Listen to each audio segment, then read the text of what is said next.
So let's start with the next reading, that is reading number 28.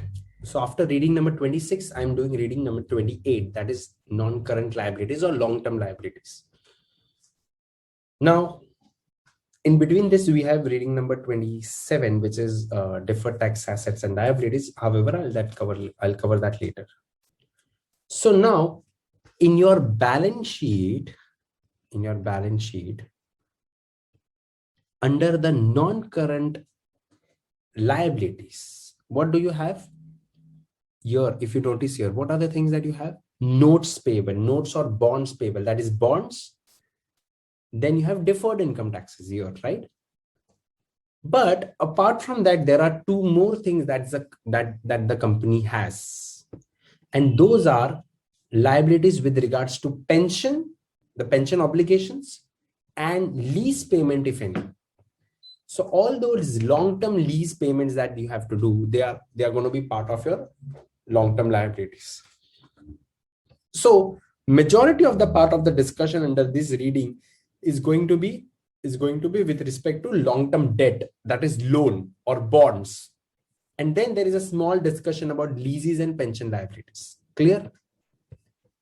So non-current liabilities, what are the non-current liabilities? Well, if non-current assets are those whose economic benefit you get over a period of time. So non-current liabilities are those whose loss, instead of I say gain, here you have a loss of economic benefit over a period of time. So if you are going to get economic loss basically over a period of time, more than 1 year, we say it's a non-current liability. So anything which you may have to pay in the future, right? More than 1 year also, they are called as non-current liability, right? If it is the liability paid over years and may have one time or a regular outflow. So you may have to pay one time liability at the end of 7th year, or you may have to pay every year for the next 7 or 10 years. That's a non-current liability. So in this topic, our discussion will be long-term debt or notes, leases, and pension liabilities, right? Deferred tax liabilities we'll be discussing in the deferred tax topic. Okay. Now, first of all, a lot of students are confused with what is notes, what is bonds, what is bills. Well, there's no rule as such, but it is said generally that anything which is having a very short period, which is around 2 years, right? Which is from 1 day till 2 years, it is called as bills. Something which is more than 2 years, but not too long, which is from 2 to 10 years, it is called as notes.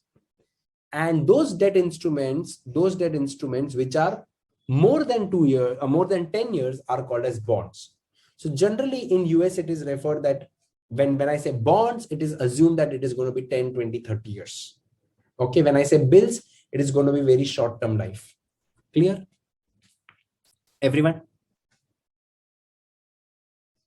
Now, few quick things that I'm going to do here, few quick jargons that I'm going to use about bonds. However, all this thing is done in detailed discussion under a topic of fixed income. We have a fixed income topic where we are going to do this entire stuff again. But since here we have to understand some basics about fixed income, so I'll quickly go through the important terminologies. First, why is it called bond? Because it's a contract. So the contract between company and the bond. Contract between who? The borrower and the lender, right? This contract is called as indenture. In the bond terminology, it is called as indenture. Under the contract, what do you have? You have the conditions or clauses, right? Those clauses or conditions are called covenants. They can be affirmative and they can be negative. Affirmative means positive. Positive covenant means what you should do. Negative covenants means what you should not do. For example, when you borrow money from someone, what is the affirmative covenants that they will put on you? That you should pay the interest on time. You should pay the interest on time. You should not. The not conditions will be negative covenants. Then what else you should do? You should maintain some ratios. For example, you should maintain some coverage ratios. These are the things you should do. That is affirmative covenants. Negative covenants means what you should not do. You should not go for unlimited borrowings, right? You should not use this money for some else purpose. You should not pay huge dividends before paying the debt. So these are the conditions that they may put. Affirmative, what you should do. Negative, what you should not do. Clear, everyone? Right? Now comes the face value of the bond. What is the face value of the bond? Face value of the bond can be 100,000, 10,000, million, anything. It will be given to us in the question. But what is the importance of face value? Face value is the amount on which the interest is calculated. Instead of interest, now I will say coupon. Face value is the amount on which coupon is calculated. So let's say if the coupon is 5%, it is always said 5% of the face value. Clear? Face value is also called as maturity value or par value. Everyone aware about these terms, maturity and par value?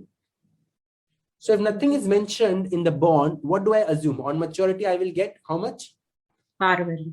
Par value or the face value. Clear? Clear? However, there is interesting thing that is book value. Now, book value of the bond is not equal to face value.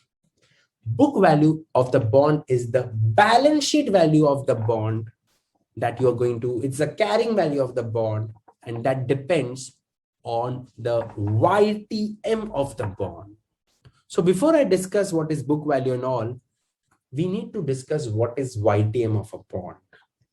And for that, I will have to take you to an example.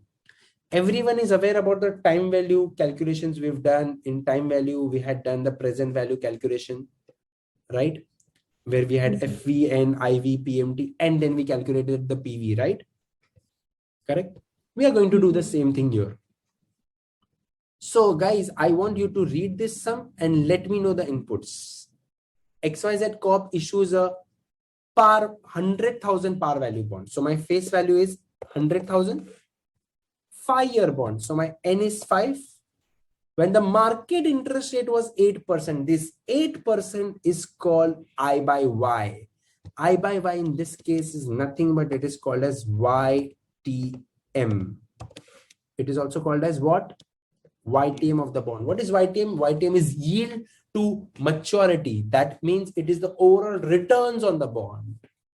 Everyone with me on this? Clear? Yes. The bond pays 6% coupon annually. So the coupon is 6%. So how much will be the coupon, guys? 6,000. 6,000 on 100,000, it will be 6,000.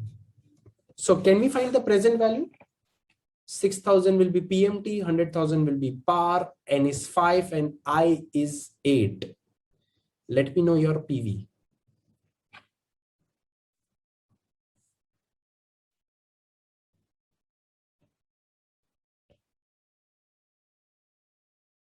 We've done all this calculation in time value of money.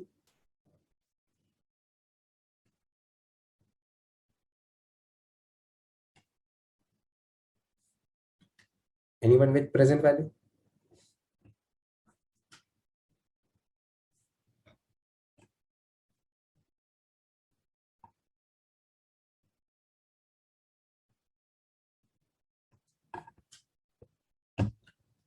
No one? 92014. Yes, 920 14.58. 14.58. So I'll write 92015 to round it off. Okay. Now, what is this value showing you? Is it more than par or less than par? Less than par. It is less than par, so it's called a discount bond. Why is this a discount? See this. Your coupon is 6%, correct? And your YTM is 8. What is YTM, guys? YTM is nothing but the returns on the bond, and return on the bond are due to two things. One due to coupon and second due to the price difference. The price difference I can say is the difference between the value that you're going to get on maturity, and the value that you put in today, that is the current market price. Now tell me one thing, in this bond, at what price did you buy this bond? What is the current market value? $100,000. 92, right? 92,015. Let me just put everything in terms of 100. So right now you put 92 and on maturity you get 100. So can I say you also get capital gain? Capital gain, right? Right? You get gains, right? In the price difference. Because you put 92 and you get 100 on maturity. Yes or no, everyone? Visible? Yes. So is that you only get coupon of 6%? No, you get something extra. So therefore, your overall return is greater than coupon. So whenever the yield is greater than coupon, the bond is always at discount. Yield means returns. Your returns are greater than coupon. Why? Because you purchase the bond at discount. Am I clear with this? Yes. Everyone? So now, if I do the same for a premium bond, what would happen in a premium bond? Again, what would be my YTM, guys? My YTM will be a combination of coupon and the price difference. Correct? But guys, under a premium bond, if I buy the bond at a value higher than its par value, and on maturity, I only get a par value. Let's say 0, 1, 2, 3, 4, 5. On maturity, I get par, and every year I get coupon. But today I pay more than par. What if my present value is more than 100? Will my returns be more than coupon or less than coupon? Less than coupons. Yes. So when your yield is less than coupon, that means you have bought a premium bond. You have bought a bond above its face value or par value. Clear? This is something that should be on your mind before you do the calculation. So here, if you notice, what is the par value in this example? It's the same thing. I've taken the same thing. Only thing I've changed is I've changed the I by Y. I've changed the YTM. So now, if you notice here, the par value is 100,000. N is again 5 years. I by Y, now I've taken 5. Initially, in the previous example, I had taken 8. Now I take 5. My payment coupon is 6,000 itself. So in your calculator, you just have to change one thing. Put 5 as I by Y and tell me the present value. It should definitely be more than 100. More than 100,000. 104,329. 329. So you just had to change one figure, right? Yes. Everyone? So this is a premium bond. So I have bought the bond at a higher value, and on maturity, I get low value. So basically, I lose some money, and therefore my overall return is less than coupon. Is that clear, everyone? Yes. So now, guys, tell me, what if the current value of the bond was 100? Do I gain anything from price difference? It will be same. It will be same as Coupon. coupon. Very good. So the conclusion is, then when the YTM is equal to coupon, the value of the bond is at par or face value. But when the YTM is greater than coupon, which we just saw here, YTM is greater than coupon. Why? Because you purchase the bond at discount. So when YTM is greater than coupon, the value of the bond is at discount. And when the YTM is less than coupon, it means the value of the bond is at premium. Clear, everyone? Yes. Right? Now, so when you issue the bond, if it's a par value bond, what will you show as its book value? Same as face value? And it Yes. will remain constant. It will remain same over the time or over the life of the bond. It will remain same over the life of the bond. However, when you issue a premium bond or a discount bond or a premium bond, in that case, something interesting happens. And for that, I require your complete attention into what I'm going to do now. So we are going to understand something very, very, very interesting. Let me show you. Okay. Guys, this is the bond that we are calculating. So in your calculator, guys, I want everyone to do with me. Put the coupon as 6, par as 100, maturity as 10 years. Put life as 10 years. And put I by Y as 10%. The yield as 10%. So what is higher, coupon or YTM?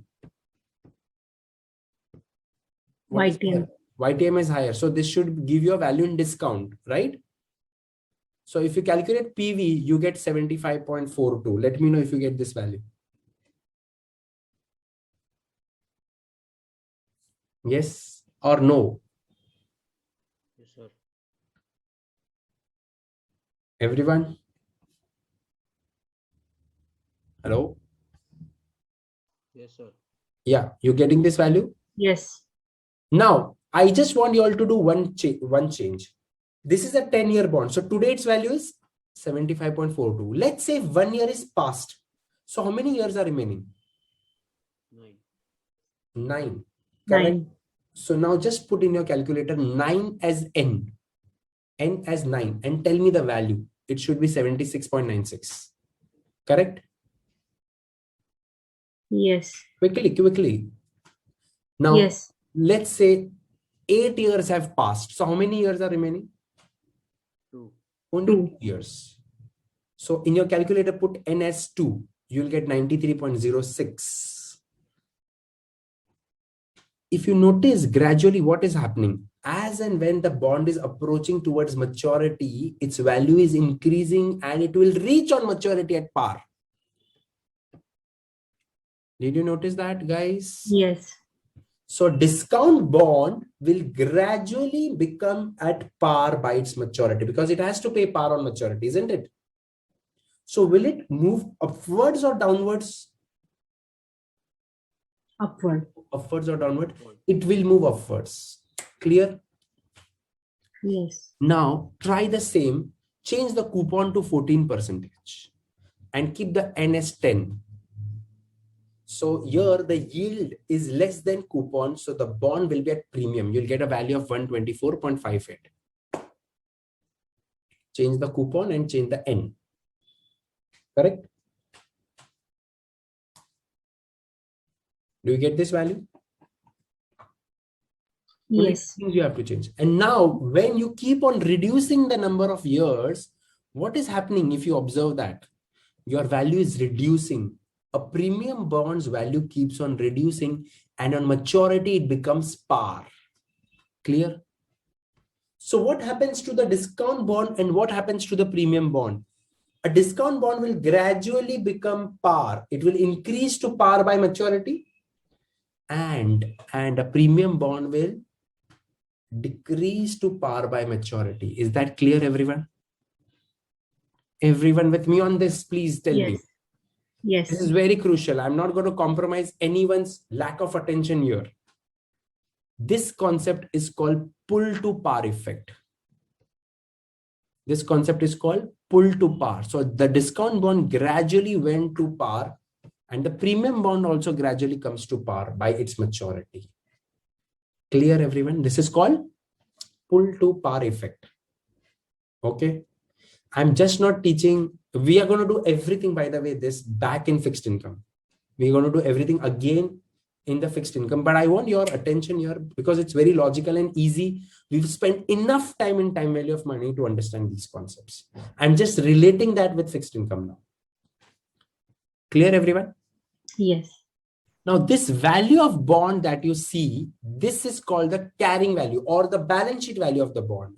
So the balance sheet value of your liability is this. Are you getting it? So gradually, by maturity, your liability should become par. Why? Because you have to pay par on maturity. Got it? Think like a borrower. On par, how much do you, on maturity, how much do you have to pay? The face value, the par value back, right? So Yes. the book value of your liability, the carrying value of your liability should gradually become par on maturity. That is called pull to par effect. Is that clear? Yes, sir. Now, so you tell me here, if it's a par value bond, where the vitamin coupon are same, its value will be par throughout. But you just saw here, if it's a discount bond, what will happen to its value on the balance sheet? It will increase. Yes, it will. I will write here, it will increase over time. And if it's a premium bond, I will write, it will decrease over time, right? See, I'm writing everything in a tabular way and explaining it because so that it's also good for you to do the revision on the exam day. So when you issue a bond, two things happen on the balance sheet. Two things happen on the balance sheet. What? Your liability is increased and your cash is also increased because you got the money. Got it? Got it? Right? Yes. Value of your liability will keep on increasing if it's a discount bond and will keep on reducing if it's a premium bond. But if it's a par bond, it will remain same all the time. Clear? Yes. Now comes an interesting thing. And that is what I need to show you all. Okay. Now, in the first year, when I issued this bond, let's focus on a discount bond. What was its book value at the start of the year? The present value, which is 92015, correct? Right? Yes. What is the, if I go to this Excel sheet, the spreadsheet that I did, your present value was 75.42. So everyone into your calculator, put 75.42. 75.42. Now, if I want to find the carrying value, these are my carrying values. At the end of first year, it is 76.96, right? Now, what's the difference between 1 year? The difference is all because of the YTM. So can you simply add 10% to this? Which means, can you multiply this by 1.1? If you multiply this 1.1, how much do you get? 36.52. Okay, can you be loud? 76.52. No. 75.42 multiplied with 1.1. 82. 82.96. You get 82.96. Well, that does not match to 76.96, right? Correct? Yes. So from 82.96 in 1 year, how much was the coupon for 1 year? 6%. 6.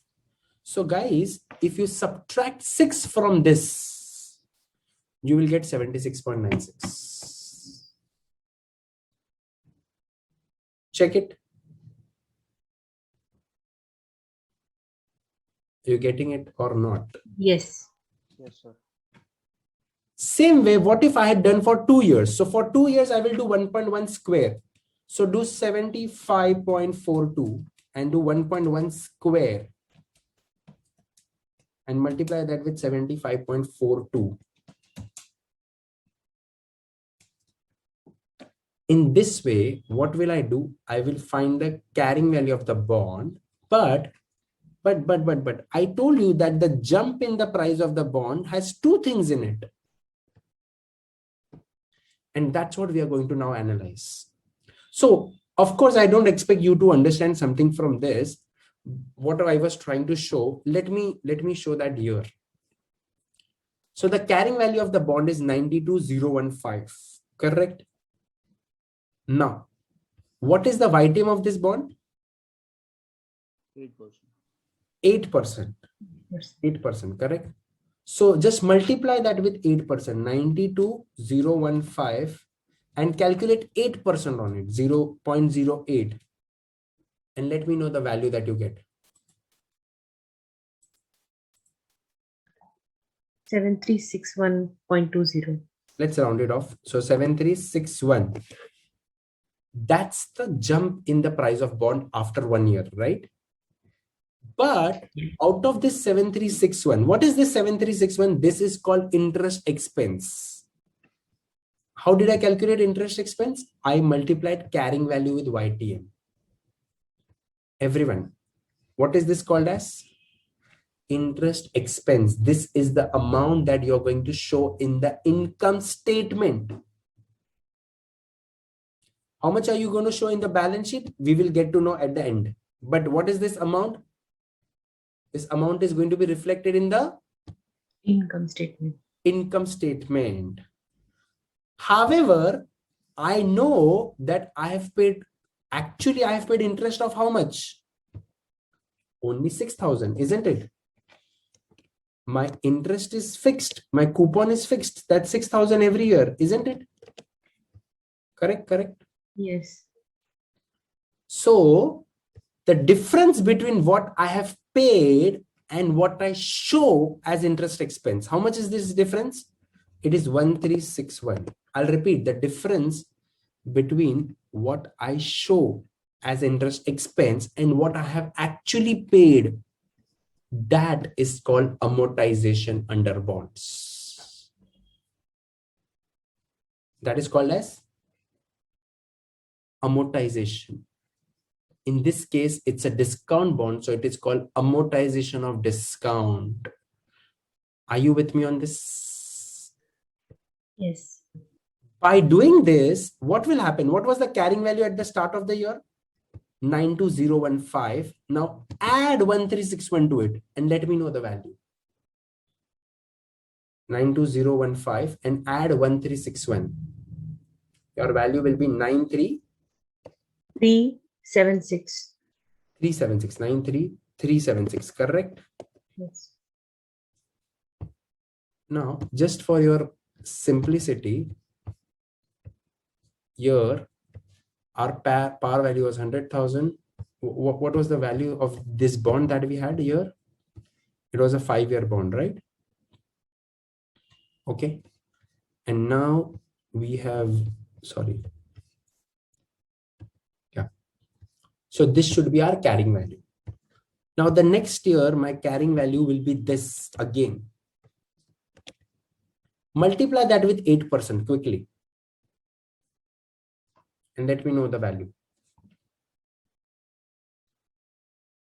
Guys, be quick in your 7470. 7470 minus 6,000. So you'll get the difference of 1470. Yes. Add that 1470 to the carrying value. You'll get the carrying value at the end. That is 846. 846. 94846. Yes, sir. 93376 plus 1470. 94846. Correct? Now, again, this value will become my opening value. Multiply 8% on it. 7587. 7588. 88. So 7588 minus 6,000, that is 1588. Add 1588 to the carrying value. You will get 96. 434. 434. Again, if I take this value, I know I am pushing you all for calculation, but please keep on doing it. I'll tell you what is the outcome. 7715. 7715. So it is 15. Oh, sorry. How much is it? 1715. 1715. And then I add this thing, I get 90.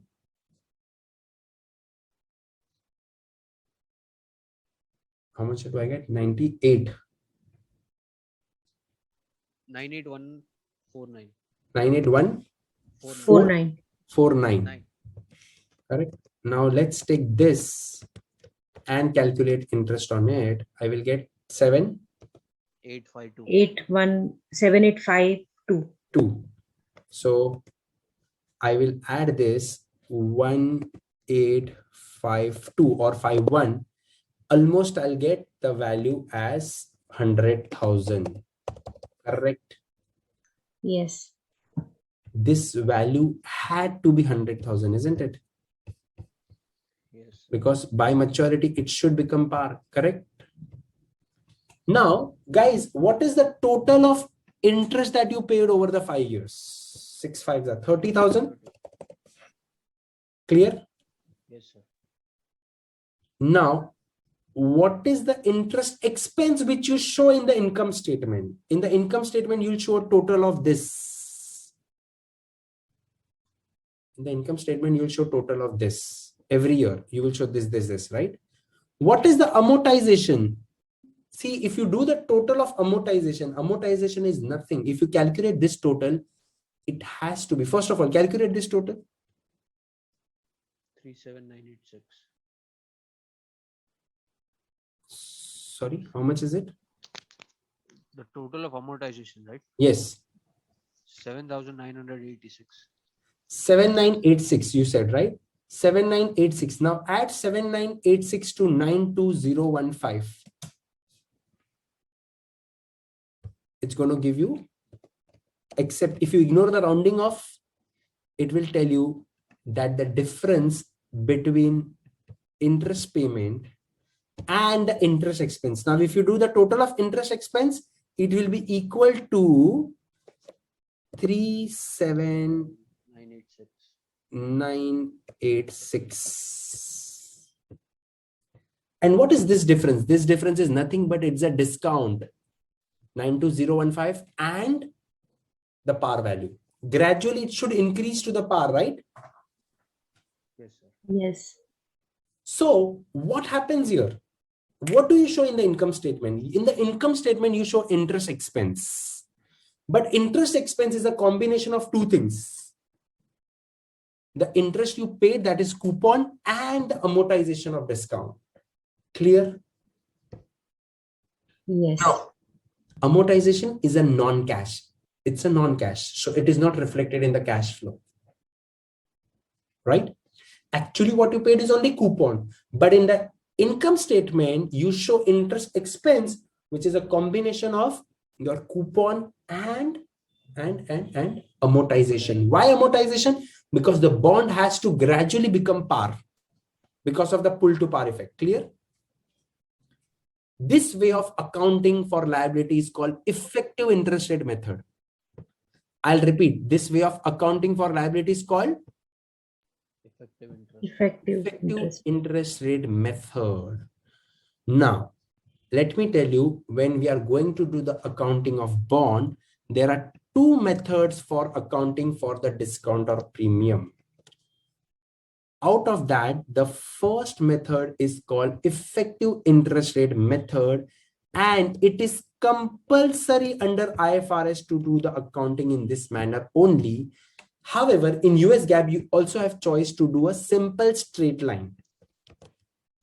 You have to do a simple straight line.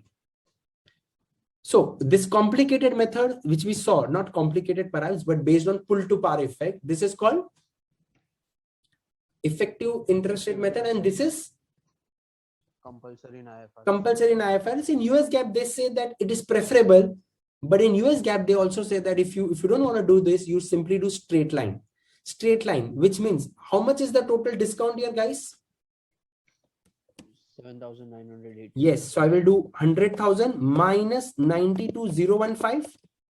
I will simply divide this by how many years the bond is? 5. 5 years. So my every year amortization is 1597 and the coupon I pay is fixed 6,000, right? Yes. So 6,000 plus 1597, my interest expense every year is fixed, no change. Here, the interest expense keeps on gradually increasing because the amortization keeps on increasing because of the discount. Of course, the calculation of SLM is simple, right? Yes. Yes. but it is only allowed under US GAAP. Under IFRS, you have to compulsory do in this manner. Clear? So what did you notice with the discount bond? In the discount bond, the item is greater than coupon, Yes. right? Yes. And therefore, if you notice, the interest expense is greater than the actual interest paid. Clear? Therefore, the interest expense is greater than the interest paid. Why? Because the discount is added or subtracted. What did we do? Subtract. The discount that you amortized here, it was added Added. to the bond liability every year. The amortization of the discount is added. You see this? It was added and the carrying value kept on increasing. Got it? Yes. Clear with the discount bond? This method is called effective interest rate method. Right? Under straight line method, the amount is going to be equal and therefore it is going to be fixed amount every year. It's like SLM depreciation. Everyone with me on this? This is the way we are going to account the liabilities value on the balance sheet. So on the balance sheet, what is the value that you will see every year, guys? On the balance sheet, you will see every year this value. And on the maturity, you will see the value as 100,000 because that's what you have to pay on maturity. Clear? Yes, sir. This is for a discount bond. On the bond. Now, almost the same thing happened, but in a reverse way for a premium bond. In the premium bond, I can be sure about one thing. What? The carrying value at the end has to be par. Isn't it, everyone? Yes, sir. Can you also tell me what is the total of coupon payment here? It's going to be 6,000, right? 6,000. So I want you to guess very interestingly. I want you to guess this. You have already know this is 30,000. What is the difference between par value and the present value?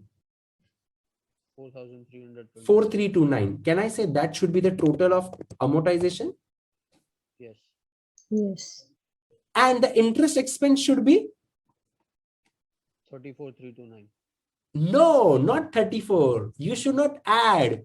You're going to subtract the Subtract. amortization because it's a premium bond. Got it? It's a premium bond, so your amortization will reduce. Right. So your amortization, see, your interest expense will keep on reducing because you have to eventually become par. So here the amortization is subtracted. Are you getting it? So 30,000 minus 4329. So 30,000 minus 4329. Approximately this should be 2,567. 671. That is what you should get. Let's do it quickly now. 104,329. Multiply that with 5% now. Yes. What is the value? 5,216. Minus 6,000. That will be 78. 784. 783. 784. 783 or 784. Subtract this value from 104,329. Keep subtracting it. You should get 103. I have the numbers ready, so you can just verify and let me know if they are correct. Correct? Yes, sir. Yes. Now again 5% on this. 5177. 5177 minus 6,000. You get a value of 823. 823. Subtract this from 103,545. You get 102,722. Correct? Calculate 5% on this. 5136. 5136 minus 6,000. 864. 4 minus 102,722. 101,858. 101,858. 858 So I will take 101,858 multiply by 5%. I get 5092 93. or 93 minus 6,000 from it. You get 907. 907 or 908. Subtract that from 101,858. You get 100,951 approximately, right? Yes. Yes, sir. And you take 5% on this, you will get around 50. I got a number of 5048. 48. And then you subtract this, you get 952, 52. which will eventually become 100,000. Yes. So because it's 951, you can just keep it 951 also, round it off, no problem. Clear? So if you do the total of this, you'll get 25761. How about for straight line? For straight line, it is going to be easy. What is the difference? 104,329 minus 100,000 divided by 5. 5. So my interest expense is going to be coupon, which is 6,000 minus 865.8. Why minus? Because it's a premium bond. Correct. So it is going to be by 5134.2 fixed. Clear? Yes, sir. So in case of a premium bond, guys, what has happened?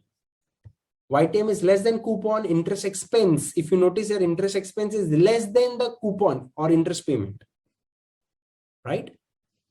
And therefore, why is that the case? Because premium is subtracted, I can say, correct? The premium that you got here, the amortization of the premium was subtracted from the bond liability so that it eventually becomes par. Clear? Everyone? Yes. Now, the difference between interest expense and interest payment that you saw, interest expense and interest payment is that you saw is due to the amortization of premium or discount. Everyone clear? So two things are different. Interest expense and interest payment, both are different. Everyone with me? Interest expense. What is interest expense? Total expense of the bond, which is made of two things: interest payment and amortization. Clear? If there is discount, you add the amortization. If there is a premium, you subtract it. Can you see this, everyone? Yes. And how did we got this interest expense? We multiplied the carrying value with the YTM. Clear? Yes. Everyone. If you notice here, how did we get the interest expense? We multiplied the carrying value with YTM. Make sense, everyone? Yes, sir. And how did we get the carrying value, guys? The carrying value we got, carrying value is nothing but the balance sheet value of your liability.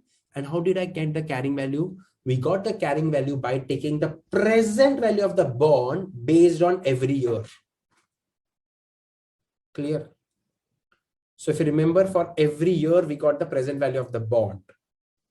And you can also find that by adding the amortization of discount or subtracting the amortization of premium. Is that clear? Everyone? Yes, sir. Yes. So basically, when you issue a bond, it's not the interest that is what you pay. It's not only the interest. You also have to consider the discount or premium. And therefore, after considering that, the effective amount that you pay on the bond is called effective rate of interest, which is nothing but we call as YTM of the bond.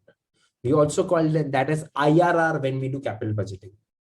We also call that as required rate of return at times. So there are various names to this. So the effective rate on the bond is market interest rate or YTM or IRR. They have several different names, but they all mean the same thing. They all mean the compounded return on the bond that the bond investor makes or the bond issuer pays. So it is the actual borrowing rate from the issuer's point of view and actual return from the investor's point of view. Clear? And here, why do we do amortization? Amortization, like depreciation, we do amortization, which is a systematic allocation of cost. Discount is a cost to the company, right? Yes, sir. Discount is a cost to the company. So we systematically allocated that. Now you can allocate it like SLM, or you can allocate that in another method, which we learned here is called the effective interest rate method. SLM way of allocation we've already covered in fixed assets. Here in case of liability, you have to allocate them in another method, which is called as effective interest rate method. Okay, clear everyone? All the terminologies which you see here is clear everyone? Yes. So now guys, fill in the blank. You have to tell me what happens in the income statement when it's a par value bond. Since interest and coupon are same, what is going to be the case? Amortization. Will there be any amortization if it's a par value bond? No. No. There will be no amortization. If it's a premium bond, your interest expense I've written is lesser than coupon. See the premium bond. Your interest expense is less than the coupon. No, this is a discount bond. For a premium bond, it is less than coupon, right? Yes. So tell me Yes. one thing. Amortization, here, do we do amortization? Yes. Of premium. Clear? And when it's a discount bond, the interest expense is higher than the coupon because we do the amortization of discount. So the conclusion is that when it's a par value bond, the book value and interest expense both will remain same over the life of the bond, correct? But if it's a premium bond, notice here what happened in the premium bond. Decreases. Decrease. To the premium bond, yeah. The interest expense and the carrying value both are Decreasing. decreasing. And in a discount bond, the interest expense and the carrying value both are increasing. Clear? Yes. So I will write for a premium bond, the book value and interest expense both keeps falling or decreasing. Clear? But in a discount bond, I will say both keeps rising or increasing. Everyone clear with this? So everything that you've done in the example, I've just tried to record it here in a tabular way for all the category of bond, par, premium or discount. Everyone with me? And in the cash flow, first of all, when you issue the bond, you get cash inflow or outflow? Inflow. Inflow. Inflow. But this is to be recorded as CFF because you've raised money. And when you Yes. repay, it's a CFF outflow. Clear? Yes. How about for the interest, not interest expense, coupon? How about for the coupon? It's a CFO under US GAAP. Under IFRS, you have a choice, CFO or CFF, CFF. because it is for borrowings. And for amortization, it is no effect because it is non-cash. Clear? Yes. Now, there is also one more category of bond, which is called a zero coupon bond. Zero coupon bond pays no interest. And therefore, they are always issued at discount and redeemed at par on maturity. Clear? Yes. So let's understand what happens when it's a zero coupon bond. How do we account for a zero coupon bond? So here, they have said ABC Corp issues a three-year bond with a par of 1,000 when the market interest rate is 12. So YTM is 12, not the coupon. Okay, there is no coupon. Use the effective interest rate method and an annual periodicity. Calculate the interest expense and the book value of the bond at each year. First of all, what will be the PMT here? Discounted price. Zero. One bond, it should be 0.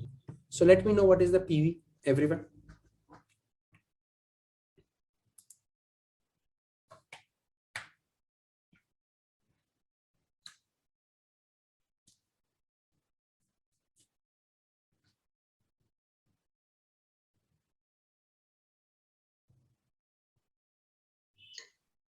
711. 712. 711.78 or correct? 711.78 or 1, you can write 712. So 711.78, if you multiply that with the yield YTM of 12%, that's where you get interest expense, which is how much? 85.41. And in zero coupon bonds, since there is no coupon, this entire value is my amortization. So if we add that, because it's a discount, right? Complete discount bond. So you add it. So when you add it, you will get a value of 8 or how much? 797.13, 797. something like this. And again, you calculate 12% on it. So you get 95.66. And since there is no coupon, it will be the same value. So add this and you will get 892 point something, like I have got 85. 79. Yeah, 79. And now if you take this again and put 12% on it, you will get 107.13. 0.1 13. I'll just round it off to 13 or 11. You can just simply do it. You'll almost get the same value. Okay, you'll get on maturity, you should get par. The only difference is that because of rounding off, which you can ignore it. You're getting close to 1,000. Yes, sir. Yes. Everyone, ignore the rounding off value because we have not put the exact. And we do, if we do in spreadsheet, we'll get the exact value. So here the interest expense is equal to amortization because there is no interest as such. Clear? Now, therefore, in case of zero coupon bonds, I can say the only expense is interest expense, which is a non-cash because it is amortization. Is that clear, everyone? Yes. Everyone cleared with the accounting of amortization for a discount, premium, and zero coupon bond? Yes. It tells you that when a bond is issued till its life, how it is recorded on the balance sheet, how it is recorded in the income statement, and what happens in the cash flow. Correct? So you can understand this only when you do these 3 examples. Accounting for discount, premium, and zero coupon bonds. Remember, there are 2 methods. Effective interest rate method, the one which we did here, and the SLM. SLM is only allowed under US GAAP. Otherwise, it is compulsory in their IFRS to do the effective interest rate method, right? Now, like assets, bonds are also reported on the balance sheet at fair value. Until now, we were reporting bond based on its carrying value, right? On the balance sheet. So can I say every year on the balance sheet, this will be the value of the bond? Yes. The carrying value? The carrying value is fixed, which means that whenever you issue the bond, you know what is going to be the carrying value. It's fixed, right? But the fair value of the bond depends on the market interest rates, which keeps on changing. So if the YTM of the bonds change, the bond's market value will change and it may not be equal to the book value. So if the yields of the bond change, the book value and the fair value of the bond may not be same. Are you getting it? Everyone? Yes, sir. This fair value of reporting is acceptable under both IFRS and US GAAP. But they have said it is irrevocable, which means that once you decide to report on the balance sheet based on fair value, you cannot decide to change it later on. Got it? How will I come to know whether the company is reporting on the balance sheet at fair value or at carrying value? How will I know that? Where will I get this information? Yes, in the disclosure. So under IFRS and US GAAP, companies are required a disclosure of fair value in the financial statement. unless and until if both are same, if the fair value and book value are same, or if the fair value measurement is difficult to find, if the fair value cannot be reliably measured. In these two conditions where you cannot submit the fair value, there is no proper way of measuring the fair value. Why? Because what if the bond is not listed?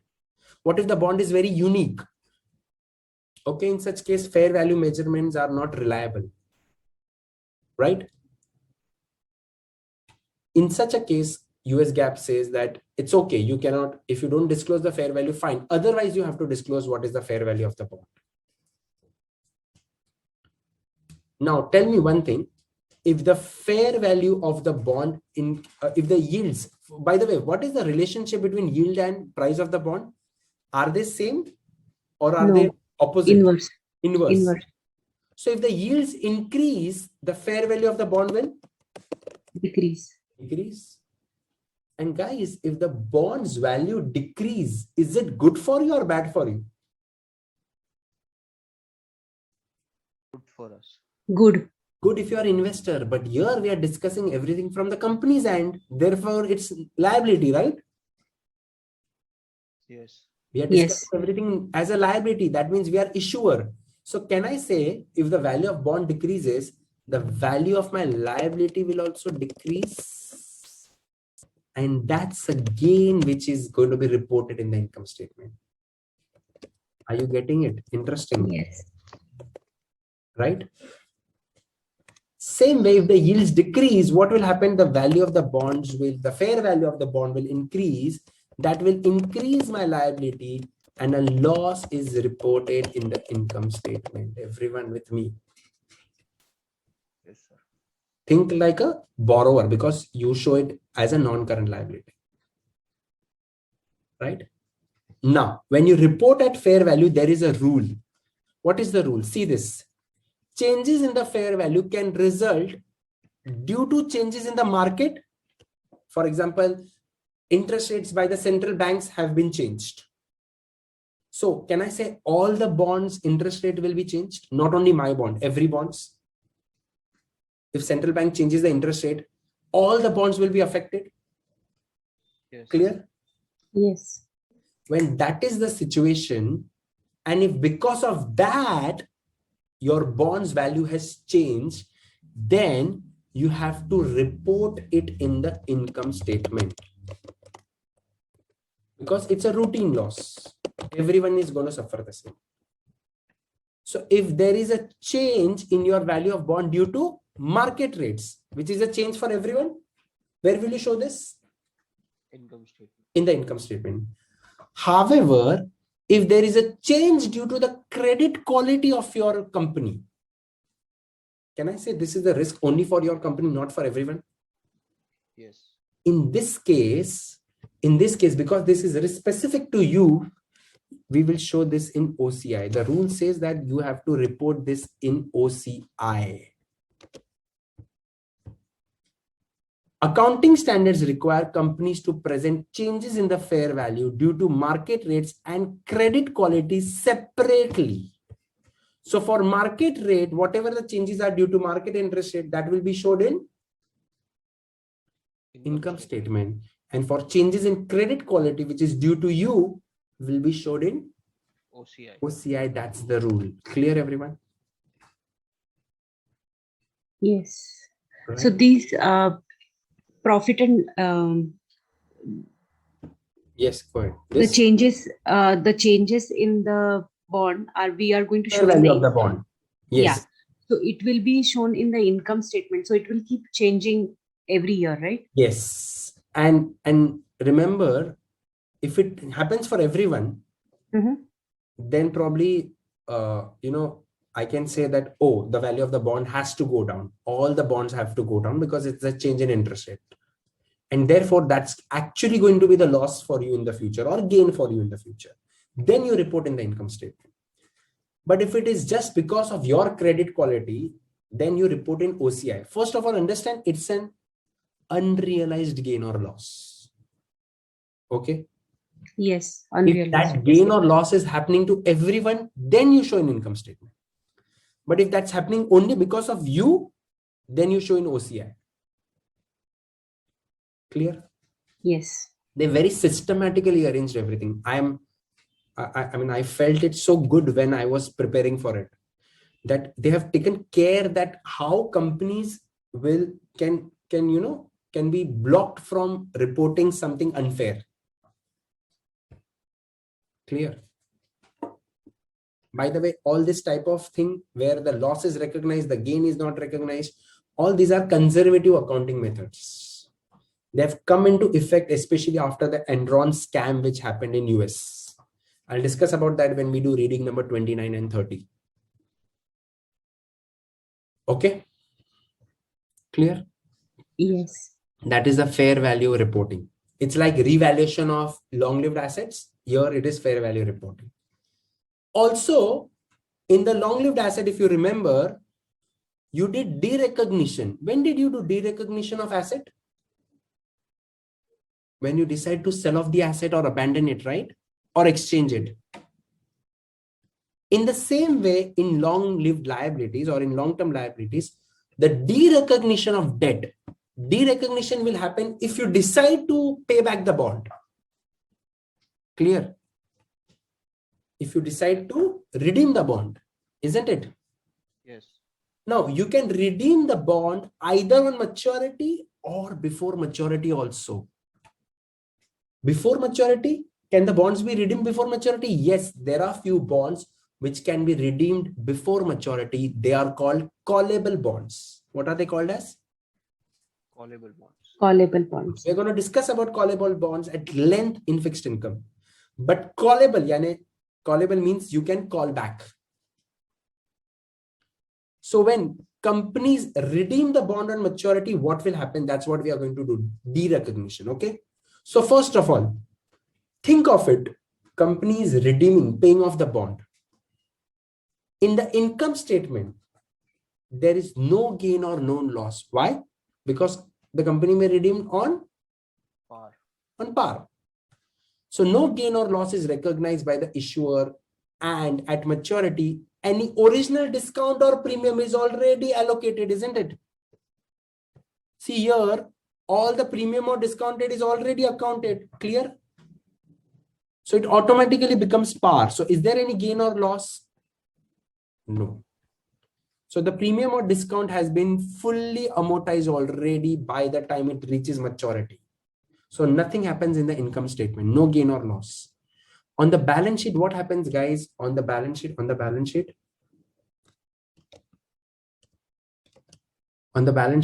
what is the liability? Your liability value is equal to now the par value. Clear? Yes. The balance sheet value will be equal to the par value, and once you repay, it will become zero. So from next year, it will become zero. Clear? Everyone? How about cash flow? Is there a cash outflow? Yes. And what is that cash outflow? CFO, I or F? It is a CFF because you repay the bond. Clear? Yes. Now, if you redeem the bond before maturity, then on that day, the value of the bond is not par. On that day, I will have to compare how much amount you're paying and what is the carrying value of the bond. Got it? Everyone? Yes.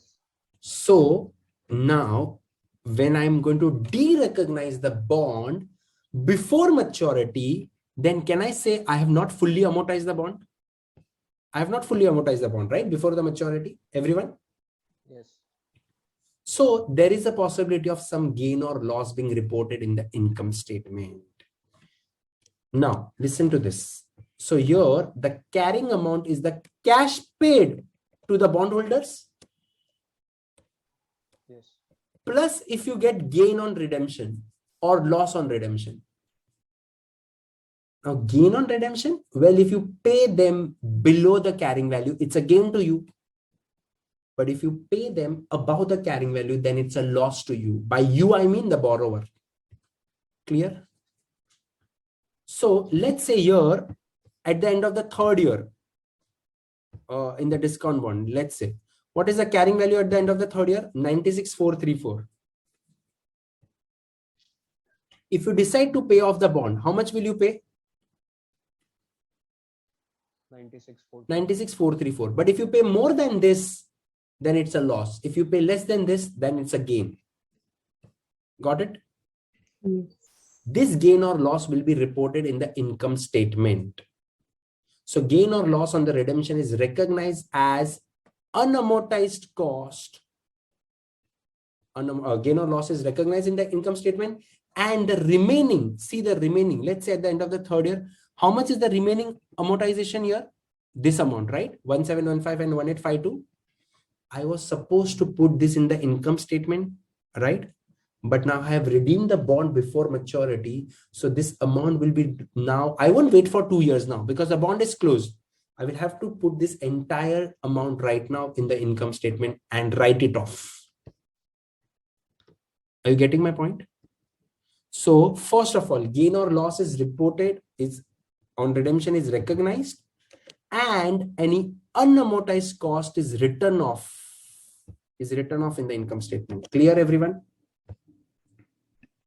Why is it written off? Because that was supposed to that was supposed to be put in the income statement, but now you close the bond, so any remaining amount is to be written off in the income statement. Is that clear? Yes, sir. Yes. And what happens to your balance sheet? On the balance sheet, because you are now repaying the bond before time, so the liability value will be reduced. The liability value will be reduced by the carrying amount of the redeemed bond. So the bond which is going out, whatever is its carrying value, that will go out on that day. Clear? Now, the balance sheet effect is almost the same, but the value of the balance sheet won't be equal to the par value when you are redeeming on maturity. Here it will be equal to the carrying value that day. Correct? Yes. How about the cash flow? See, when you repay the principal, that is CFF. But any gain or loss that you got on redemption, that will go as CFO. Clear? Why is there no gain or loss during redemption? Because you redeem it on par.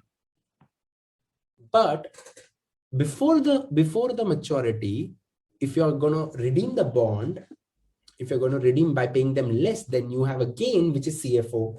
And if you pay more, then that's a loss, which is a CFO outflow. Clear? Everyone?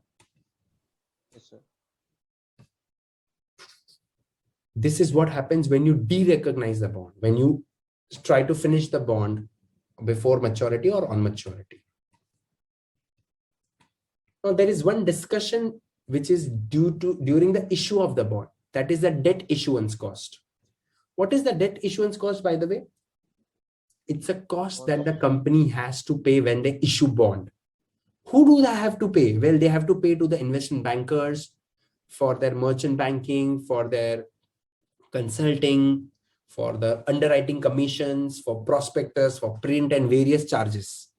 So you have to pay for all this legal and consulting and accounting fees, basically to the ones who help you issue the bond. This cost is called flotation cost or issue cost. In many countries like us, we call it as a flotation cost. So this is the cost as a borrower. Think like a borrower. You issue $100 bond. Will you entirely get $100 in your pocket? No. No. No, because you will have to pay, let's say you'll have to pay $5 as commission for all the charges to the investment bankers. So can I say effectively you get only 95 back? Yes. Right? So what is the treatment here? What is the treatment that you should do? They have said that on the balance sheet, your value now should not be 100. Your value should not be 100. What should be your value? It should be 100 minus the issue cost, the net cost. Let's say the issue cost is 5. So on the balance sheet, my value should be 95. And this $5, which I have paid now, this will be put under like amortization. This will be placed in the income statement. So this will be treated as unamortized discount. Everyone. Like the discount bond, you give discount to the investors. This is also a cost for you. So you're going to reflect this cost in the income statement. You're going to allocate it. You're going to amortize it. Clear? Right? But tell me one thing. What if you are paying 10% interest on this bond? The par value of the bond was 100. So 10%, which means you were paying $10. Correct? But here what happens? You are paying $10, but effectively you have not got 100. You have only got 95. So can I say your effective interest is greater than 10%? Just calculate 100 divided by 10 divided by 95. Effectively, you're paying more than 10. That is 10.53%. So your effective rate of interest increases because of the issue cost. Everyone with me? Yes. Yes. And this issue cost is due to the borrowings. Therefore, it is reported in the cash flow as CFF outflow. Clear? Everyone?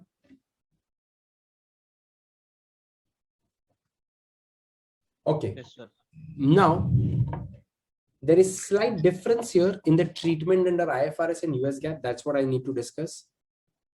The debt issuance cost under IFRS is already included in the carrying amount, but in US GAAP, they are shown separately,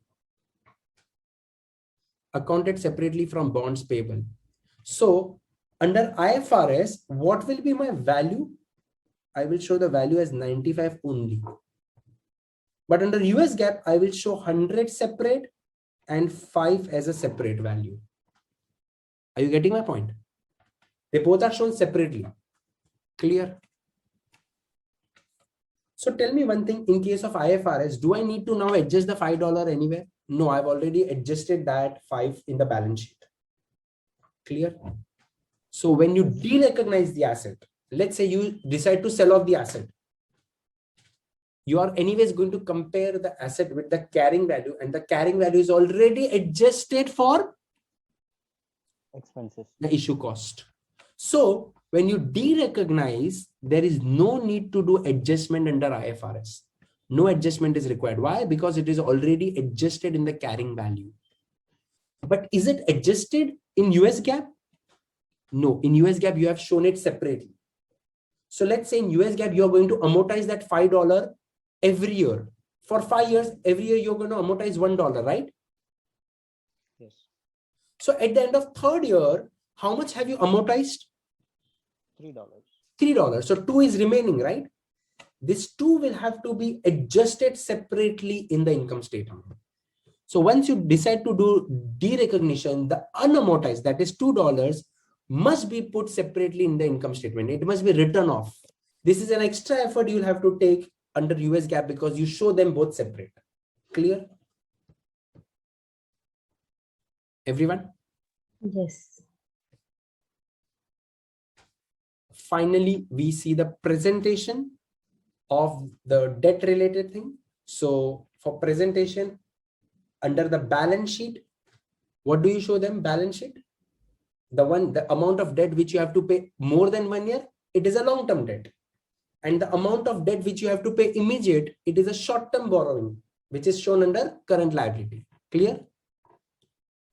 Yes. The firm separately discloses more detail about long-term debt. What are the details it discloses? What are the nature of liabilities? Short-term, long-term, is there any condition under the liability? Even preferred shares, limited period preferred shares are considered as liabilities. They are like bonds. What are the maturity dates of various bonds? What are the effective interest rate on various bonds, right? Is there any call provision? What is call provision? We just discussed. Call provision means callable. Are they callable before maturity? Are they convertible into equities? I need to know that as well. All this information should be there in the footnotes. Is there any restriction or negative covenants put on you by the borrowers, by the lenders? Have you pledged any asset for borrowings? And one last but not the important, but not the least important thing, and that is that any amount which you are due, any bond amount which you are due in the next 5 years, has to be disclosed. I've highlighted 5 because that's a basic criteria that they have put. Any amount which has to be repaid in the next 5 years has to be disclosed. Clear? So that anyone who is doing the projection will know that these are going to be the cash outflow in the next 5 years. Clear? Yes. And this is also reported in the management discussion and analysis under quantitative and qualitative both. Under quantitative, they are going to tell us quantitative amount. They are going to tell us the exact obligation and the commitments which are due in the future. So they will tell us that we have to pay $1 million at the end of first year, $2 million at the end of second year, and so on. But under the qualitative aspect, they will give us a broader understanding that what is the company's strategy, what is the debt equity proportion that they are targeting. Are they targeting to reduce the debt or not? So those are the qualitative aspects that I may get from the management discussion and analysis. And from there, I can make out that how quickly they are planning to pay. Are they planning to pay before maturity or not? For example, a couple of years back, when I was seeing the annual general meeting by Reliance Industries chairman Mukesh Ambani, he said that I want to make my company debt free. So that gives me an indication that company is going to pay the debt maybe before time. Are you getting me? So all these things will tell me that what are going to be the future cash outflows for the company and all. Clear? Everyone? Yes, sir. So in this topic, we have cleared the part of long-term debt. Now we have leasing and pension and other related stuff. However, we'll cover that in the next session. Okay. So we're done with the major chunk of long-term liabilities. Now there's a small portion of leasing and pension liabilities, which we'll cover in the next section. Okay. That's it from my end, guys. Thank you for such a long time today, and really appreciate Jay for you coming back to the lecture even after COVID. I hope you are well now and everyone is well at home. Everyone fine at home? Everyone's good, sir. Okay. Recovered faster? Pretty good. Okay, good. So guys, great going everyone for your efforts. And that's it from my end today. If you have any doubts, let me know. I'm here. And if no doubts, we can meet in the next section and we can discuss about other things as well. Okay. Thank you so much. Thank you, sir. Yep. Thank you. Take care. Bye-bye. Thank you. Yeah. Bye.